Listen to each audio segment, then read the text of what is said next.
Hello YouTube, Dave here again. I wanted to make sort of a quick update video for the month of November and sort of explain what my plans are for this month and what my plans aren't going to be for this month. And I also sort of want to try to address Wizards of the Coast directly, but obviously that's probably going to fall on deaf ears and I'll get more into that in a moment. So the first thing is, what are my plans for picking up products this month? So in November of this year, on November 20th is the official release date for the Dungeon of the Mad Mage campaign book, the Dungeon of the Mad Mage map pack, the Waterdeep Dragon Heist dice set, the Guildmaster's Guide to Ravnica campaign setting, the Guildmaster's Guide to Ravnica map pack, the Ravnica dice set, and the D&D 5th edition gift set. So that's 7 things. I have about $100 to work with, and my decision is that I'm not interested in the gift set at all. I mean, I was until I found out that the only way to get the alternate covers of the core rulebooks was through that. When I found out that the pricing for that was going to be well over $200 Canadian for 3 books and a DM screen, that I can go online on Chapter's website and get the whole thing for just a little over $100 if I wanted to get all 3 core rulebooks and a DM screen. And I have no interest in picking up the Ravnica products. And that's what I want to talk about a little bit today. So I will not be buying the Guildmaster's Guide to Ravnica anything. Now, I'm not going to say that I will never purchase them, because I don't want to paint myself into that corner, but as far as the month of November goes, I have no interest in getting them.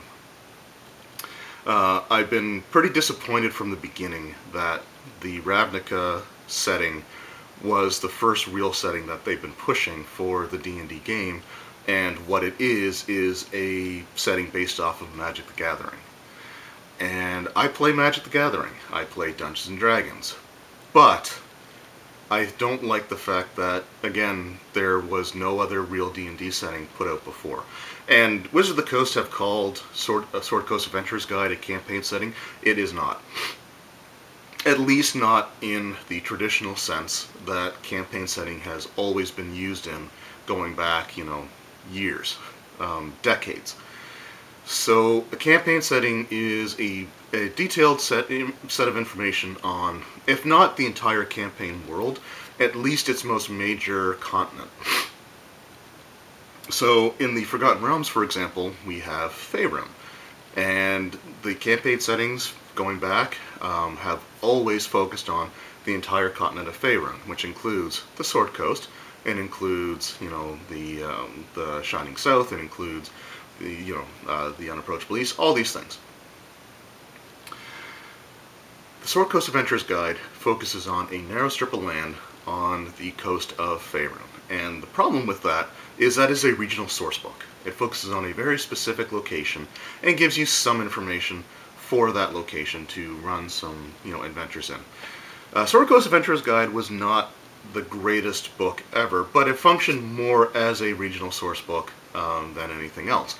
But it is not an entire campaign setting.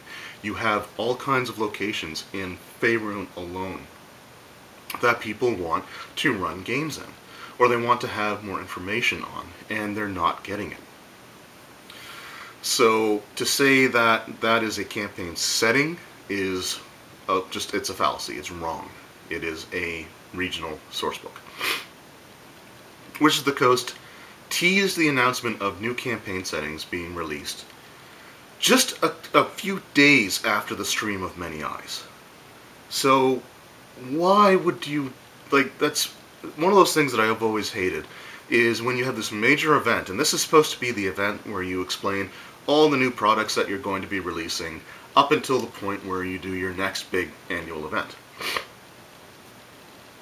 And, or at least, for the rest of the year. And so they had this big event, and they spent, tons of money on it, recreating the streets of Waterdeep and all that stuff. So, I mean, they spent a ton of money on it. They obviously put a lot of thought into it. But then, like, just a few days later, they're like, oh wait, we've got more, that we're going to talk about. So you must have known during this time that you were going to be releasing these products, these Ravnica products. So why not just say it during the stream of many eyes? Now, it might be because they're releasing a campaign setting that is not compatible by default with any of the other products that they've released so far, including the big 15 character level progression campaign book that they're releasing on the same day. It's just dumb. I'm sorry. And what it's doing is it's robbing the Dungeons & Dragons game of its rich, 40-year, going on 50-year history. Now, you can always argue that if you released an established campaign setting that you're going to be upsetting the consumer base. The people who are a fan of Dragonlance may not like the fact that you're releasing Greyhawk, or the fans that like, Greyhawk may not like the fact that, you're releasing Eberron. There's always going to be that. But at the same time, that argument isn't really valid, because by releasing a Magic the Gathering setting, what you're doing is you're upsetting a large number of your Dungeons & Dragons fan base, and this is for your Dungeons & Dragons line. Now, a solution to the campaign setting conundrum could honestly be to release a 300-page book, which Wizards really should try to get back in the habit of doing, and charging the same prices that they do now, because their prices are overinflated, in my opinion, for everything that they've been putting out.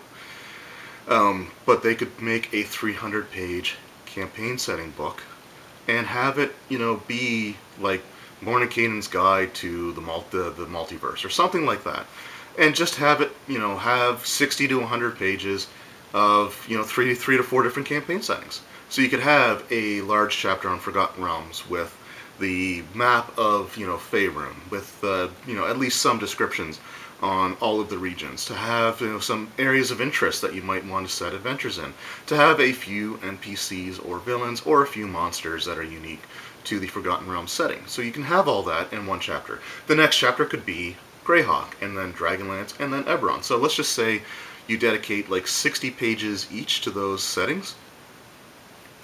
You could do that within one book, and then you're going to have people who's like, well, I don't really like this setting, but I love this one, so I'm still going to get this because it has information on the setting that I like, and it's reasonably priced for what it is. And you would sell tons of those. It would be, I think, in my opinion, it would have been a huge success.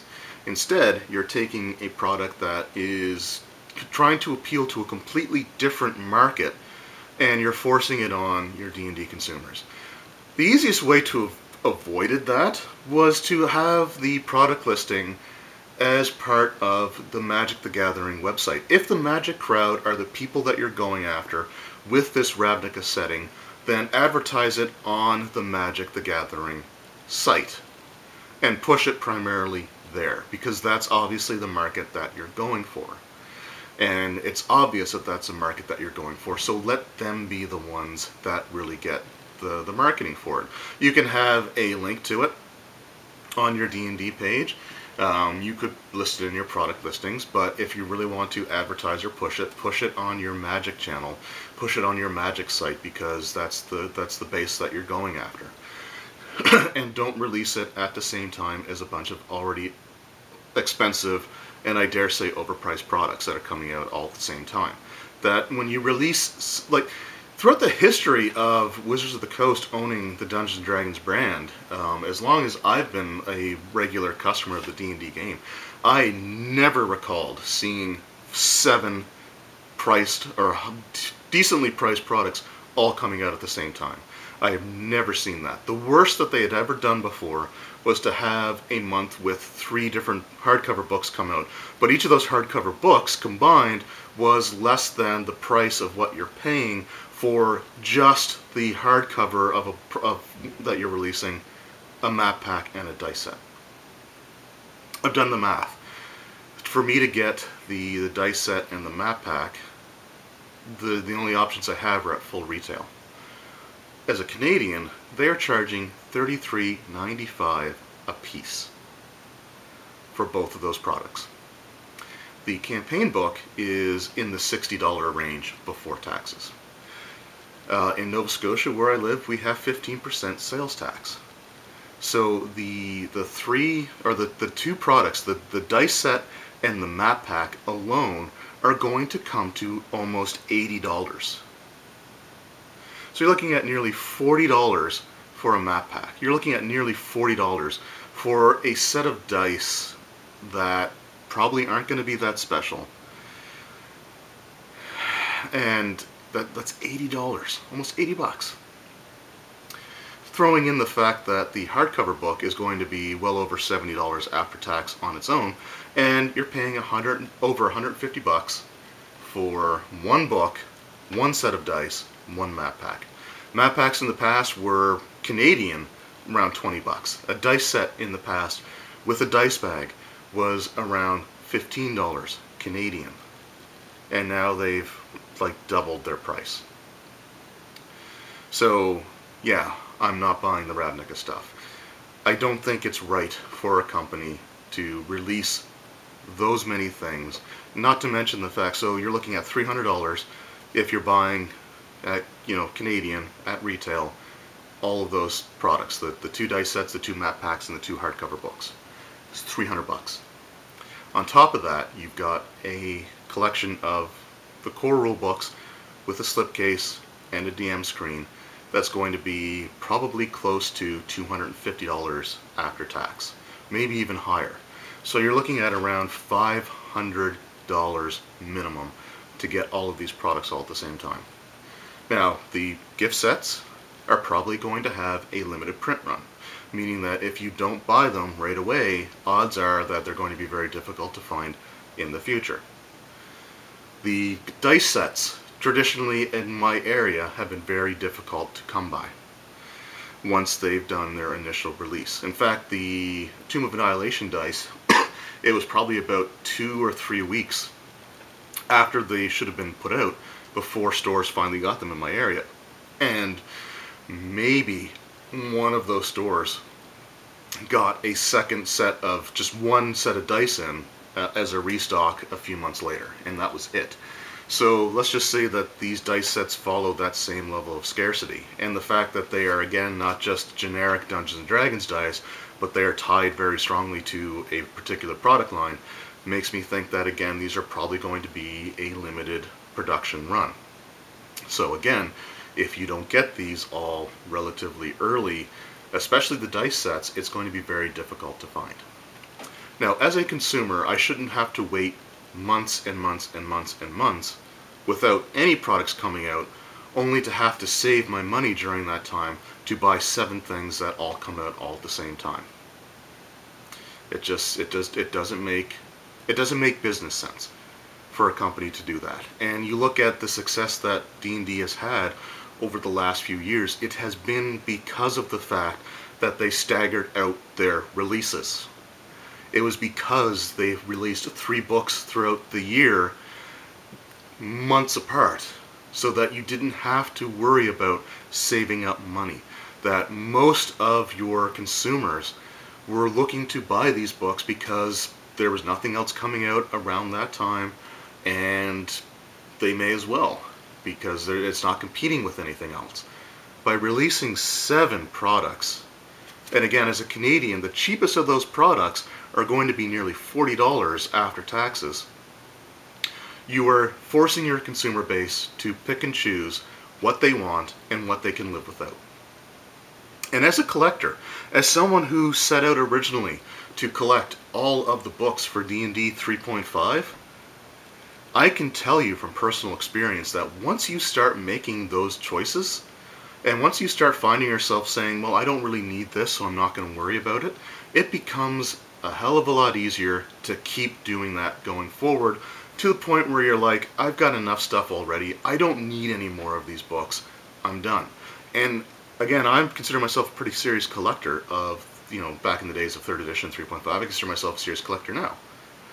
And even back then, once I stopped, once I let a couple of books pass, I really took a look at my shelf and it's like, I don't need anything else. And that's going to happen again. So Wizards of the Coast is setting themselves up to fail. at this point in time. And that concerns me. It concerns me that, you know, they do this just shortly after because they changed all the release dates shortly after they released a survey about 5th edition and what people liked and what people would like to see changed. And it makes me concerned that there's going to be a revision. Like just a few months ago, if someone said that they're going to be revising 5th edition D&D, I would have laughed at them and said you're being paranoid or silly. Now I'm starting to worry that they're looking that way. And again, how greedy does it make your company look to release a $200 gift set for your core rulebooks if you have plans, even if they're not realized yet, but even if you have plans on altering the rule set and making adjustments and changes to it, how selfish does it make you look that you're pumping out this really expensive product and then half a year later you're like, yeah, we're actually going to release a revised version of the rules. It's going to make you look really, really bad. And you shouldn't do it. If you wanted to release a gift set for the Player's Handbook, Dungeon Master's Guide, and Monster Manual, it should have been done after the second year that the products have been out. So that way, if you were thinking of doing a revision down the road, there's time in between. And maybe there'll be another year, I hope so. Because 5th edition really should be able to survive for at least a decade on what they have right now, plus the release schedule that they've done for the years leading up to this year. But you're starting to divide your consumer base. You're starting to upset your consumers. You're starting to send the message that we're going to do what we want and it doesn't matter what you're interested in. You tease the release of campaign settings. You get people buzzing about the possibility of seeing Eberron, Dark Sun, Greyhawk, Dragonlance, Spelljammer. You know, you get them thinking all this stuff. In the video where you did the announcement, obviously it was a joke, but when someone listed the comments, Spelljammer confirmed, Greg Tito, I think it was, just simply looked at the camera and said yes, and then that was it. So you set up these expectations, and then you throw in the face of your consumers the fact that, yeah, we're actually going to be pushing a Magic the Gathering system instead. So I'm not going to support that. I've been vocal against it, maybe not as much on video, but I've definitely been vocal against it amongst my friends. And I feel that it would be hypocritical of me to try to go out and get this day one based off of my feelings for it. And at this point, I don't think I'd be able to provide an unbiased or impartial review, so I'm not going to touch it. So my plan is to get the Dungeon of the Mad Mage book, the map pack, and yes, the Waterdeep Dragon Heist dice set. Because those were products that I said all along that I was going to try to get and do reviews for. Now, if Wizards of the Coast does this sort of thing again next year, where they're grouping hundreds of dollars worth of stuff together all in one month, then that's probably going to be the last time that I buy stuff for 5th edition. Back in 2008, Wizards of the Coast released D&D 4th edition. Now, I like D&D 4th edition. I grew to really love D&D 4th edition. But they did so following a similar manner. They pushed it when the consumers were not ready for it. They forced it upon the marketplace instead of giving, people time to actually get tired of the 3rd edition rules and want something else. And when they did this, they paved the way for Pathfinder and Pathfinder success. Well, guess what's happening next year? Pathfinder's releasing their 2nd edition next year. Their finalized 2nd edition rules are coming out in 2019. So, Wizards of the Coast, if you continue to upset your market, if you continue to divide your consumers, you are going to be once again setting up the latest version of Pathfinder to swoop in and save your customers from your business practices. Think about what you're doing. Please.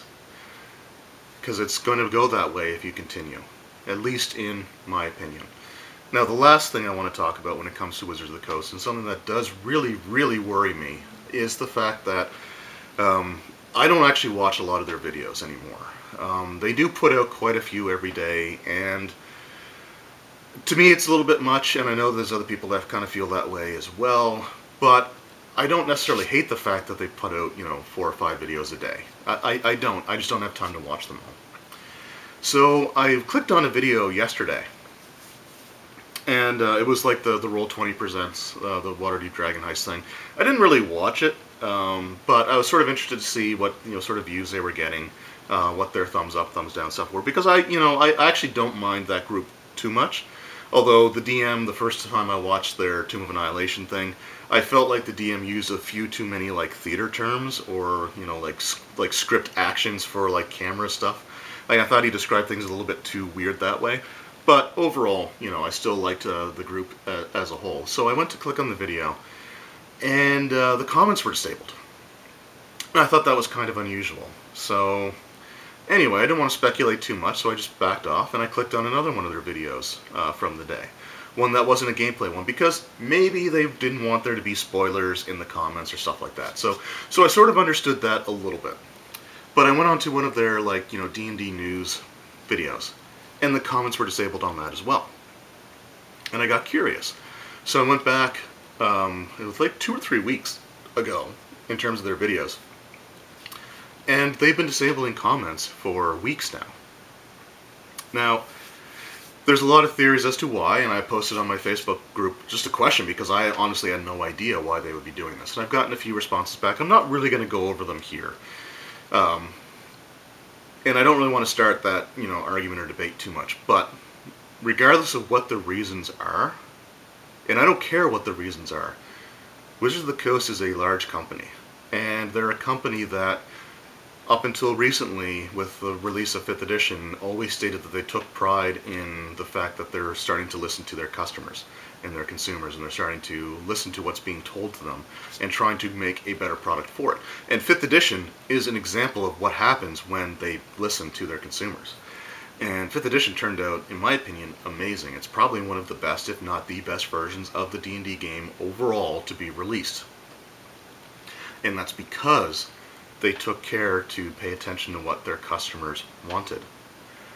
Now, by disabling comments on all of their videos, it paints the picture that they don't want to hear from you. Now, granted, there may be some individuals that are trying to be abrasive in the comments, or they're trying to push political agendas, and I can understand that to a certain extent. But as a large company, just from a PR standpoint alone, once you disable comments blanketly on everything that you're putting out, you're telling your consumers, and you're telling your supporters, not just your detractors. The detractors are going to jump on this and they're going to have a field day. But your actual supporters, who would actually go into the comments and try to, defend your company or express how much they, loved your company and loved your products, they can't do that anymore. So you're shutting yourselves off to your entire consumer base for what? Honestly, how much were you as a company going through and reading those comments to begin with? How many responses was Wizards of the Coast, their official D&D channel, how many responses were they actually giving to comments? I don't recall seeing any. So leave the comments up. Actually moderate them. And if you see something that you think is intentionally offensive or inflammatory, guess what? You can delete that comment. Or hey, even better, you can block that user. But you are blocking everyone from trying to give you feedback.